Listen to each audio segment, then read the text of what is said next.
The UK is full of innovative and ambitious entrepreneurs. More than 600,000 new businesses launched in 2015. 17% of them were started by young entrepreneurs under the age of 35. According to Company House data, the population of Liverpool is estimated at 440,000, with 57,000 have started a new business. This results in an entrepreneurial population percentage of 16%. Birmingham's entrepreneurial population percentage was 14.5%, followed closely by Manchester at 14%. London ranked as 6th at just 7.5%. Newcastle ranked the 11th at 5.5%. This research highlights the UK's large regional cities are nearly twice more than London to help produce an entrepreneur over the past 2 years. Hello, I'm Chen. Today I am at the launch of 2016 China-Britain Entrepreneurship Competition and also the 2016 China Business Program. The two initiatives are aimed to encourage new business between China and the UK. They intend to stimulate the real-world process of entrepreneurs soliciting startup funds from the early-stage investors and also the venture capital firms. Today I am at the beautiful City Council in Newcastle, the most popular city in the northeast in the UK, supporting the competition. So let's find out more. The first China-UK Entrepreneurship Competition was founded in 2007. Over the past 8 years, they introduced many good ideas from Britain to China.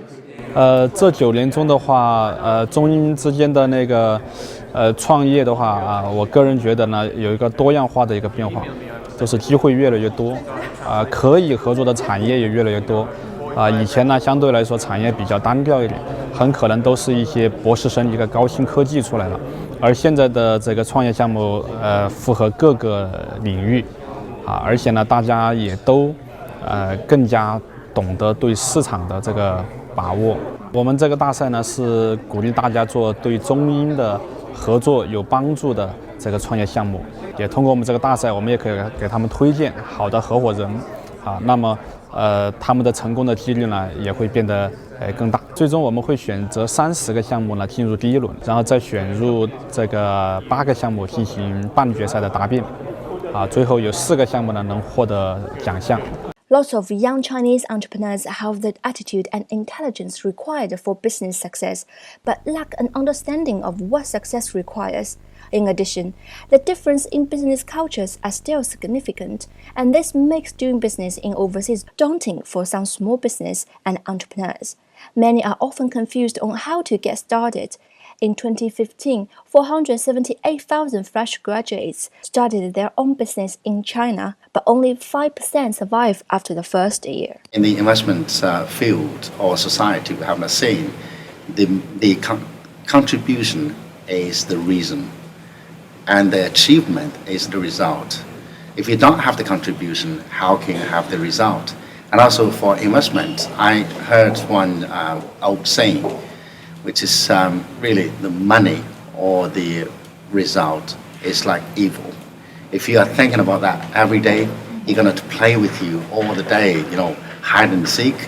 But if you think it's a byproduct of your effort, that will come, immediately, silently, as you wished. I want to do 3 roles again: research, education, business, and investment.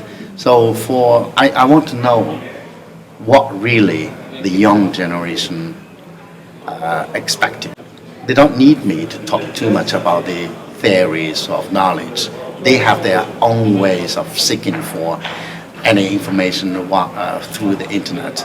What they want to know is how they can get their resources easily. So I want to see how we can contribute to them. Our contribution is really not only money, but also our thick knowledge, experience, and some other resources. So I do think about the potentials that we can work together. London has always been a priority market for Chinese foreign investment in Europe. What a city in northeast like Newcastle could offer to the Chinese investors? Is there a wealth of opportunity for entrepreneurs and investors? What's Newcastle's ambition of China? For the northeast of England, where they're only region that export more than we import, We're also very proud of all of our sectors that we currently have. We're quite diverse. We used to be very manufacturing heavy, still are. Manufacturing is still very good. Over the past few weeks, for the north at least, or months even, we've seen many northern powerhouse trade missions. We have another northern powerhouse trade mission going soon, but we also have a lot of other services, digital services, creative services. It's also a good opportunity for businesses to come here. I don't think people need to come to London only. For big cities, big opportunities, more people, more money. It's totally a misunderstanding. In one way, that explains why people come. But for any kind of services, if you are doing business, you need to find the right place for a lower cost, more contribution, wider spaces, and big potentials. I think Newcastle is fantastic if I do something, at a low cost. We're very keen to continue to work with China and to grow that relationship. Obviously, the President of China was here just last year to grow that relationship even further. And so I think we're always looking for further opportunities to export and grow closer together as two countries. One of this year's key phrase is technology. A short time ago, a Chinese investment firm, Coco Networks, set up a £500 million UK and China high-tech fund to promote technology collaborations between China and the UK. We had a chance to speak to the CEO of Coco after the event. And have a particular capital gap between 250k to 1.5 million. These particular areas no one wants to invest into.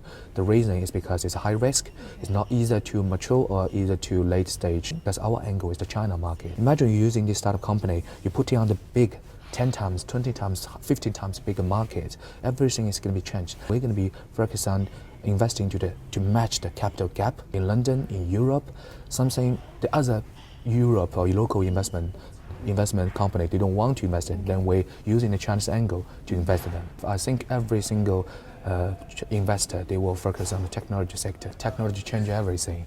I mean, no one will doubt about technology will be changing human beings' life. I think technology startups are always important, but although today's conference has been hosted by the Newcastle Business School at Northumbria University, nevertheless, we work as one university, and so we might expect entrepreneurial projects and ideas to come from any part of the university, whether it's technology or health and medicine, or from the service-oriented parts of the university, such as the business school. I think that Chinese entrepreneurs are very enthusiastic, very keen to learn the best from the Western practice, but also bring in a huge amount of knowledge and wisdom from Eastern practice in relation to business.